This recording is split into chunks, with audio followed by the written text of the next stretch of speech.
ആശയത്തിന്റെ പേര് play carpet. ഉപയോഗം: ലോകകപ്പ് പോലൊത്ത വലിയ കളികൾ പ്ലേ കാർപ്പറ്റ് സജ്ജീകരിച്ച ഏത് നാട്ടിലെ സ്റ്റേഡിയത്തിൽ നിന്നും നേരിട്ട് കാണാം. നിർമ്മാണ ചിലവ്: 2000 കോടി രൂപ. സാമ്പത്തിക നേട്ടം: നിഷേധിക്കാൻ പറ്റാത്തത്.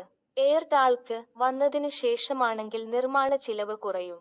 ലോകകപ്പ് പോലൊത്ത വലിയ കളികൾ നാം സാധാരണ ടെലിവിഷനിലാണ് കാണുന്നത്. എല്ലാവർക്കും നടക്കുന്ന സ്ഥലത്ത് പോയി കാണാൻ സാധിക്കുകയില്ല. എന്നാൽ നേരിട്ട് കാണുന്ന അതേ ഫീൽ ലഭിക്കും ഈ സംവിധാനമുള്ള സ്റ്റേഡിയത്തിൽ. സാധാരണ ടിക്കറ്റ് എടുത്ത് കയറിയിരിക്കും പോലെ ഗ്യാലറിയിൽ ചെന്നിരിക്കുക. ഉദാഹരണത്തിന് ഖത്തറിൽ നടക്കുന്ന കളിയാണ് കാണുന്നതെങ്കിൽ അവിടെ നടക്കുന്ന അതേ സമയം ഇവിടെയും കാണാം. ഗ്യാലറിയിൽ കയറിയ നിങ്ങൾക്ക് അപ്പോൾ നടക്കുന്ന മത്സരം ഫ്രാൻസ് അർജന്റീനയും തമ്മിലാണെങ്കിൽ അതിലുള്ള കളിക്കാർ നിങ്ങളുടെ മുമ്പിലുള്ള സ്റ്റേഡിയത്തിൽ നിറഞ്ഞോടുന്നത് കാണാം.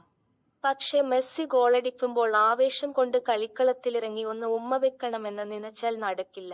റഫറിയെ പോയി 2 പൊട്ടിക്കണമെന്ന് വിചാരിച്ചാൽ അതും നടക്കില്ല. പക്ഷെ ആസ്വദിച്ച് കളി കാണാം. എല്ലാവരോടും ഒത്തിരുന്നു ആരവം മുഴക്കി. അതാണ് പ്ലേ കാർപ്പറ്റ്.